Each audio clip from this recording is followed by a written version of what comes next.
Katika taarifa yetu ya awali kuhusiana na kuzikwa kwa marehemu mbunge wa Emurua Dikir Johana Ng'eno, ambapo Rais William Ruto aliwaongoza viongozi mbalimbali kufariji familia za watu watano waliofariki kwenye ajali ya ndege. Rais amemtaja Ng'eno kama kiongozi aliyechangia pakubwa maendeleo ya aliyowakilisha. Crispin Otieno anaarifu.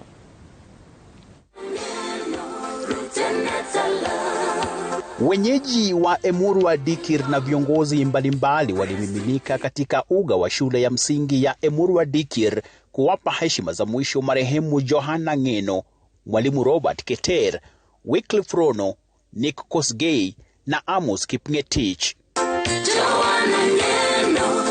Machozi yakiwalenga waombolezaji huku familia zikiwakumbuka wapendwa wao. Mpenzi wangu Johana, kuondoka kwako kumeacha pengo kubwa moyoni mwangu. Ulikuwa mume wangu, rafiki yangu na faraja yangu.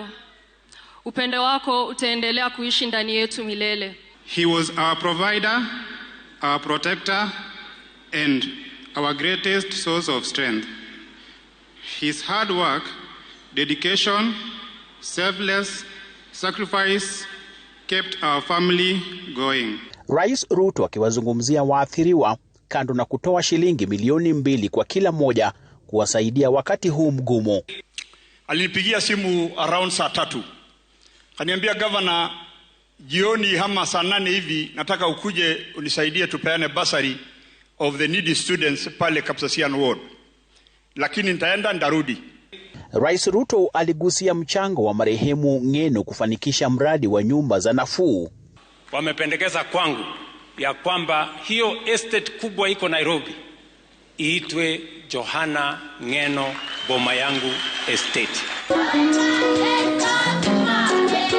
Baada ya ibada, miili ya marehemu ilisafirishwa maeneo tofauti kwa mazishi.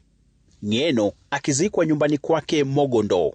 Mbunge wa Emurua Dikir na wandani wake 4 wanapotamatisha safari zao hapa duniani, wenyeji waliofika hapa na viongozi wakiwaomboleza kama mashujaa, huku viongozi wa kaunti hii wakitaka uchunguzi wa kina ili kubaini ni nini haswa kilichofanyika na kusababisha ajali ya ndege hiyo maeneo ya Mosop, kaunti ya Nandi.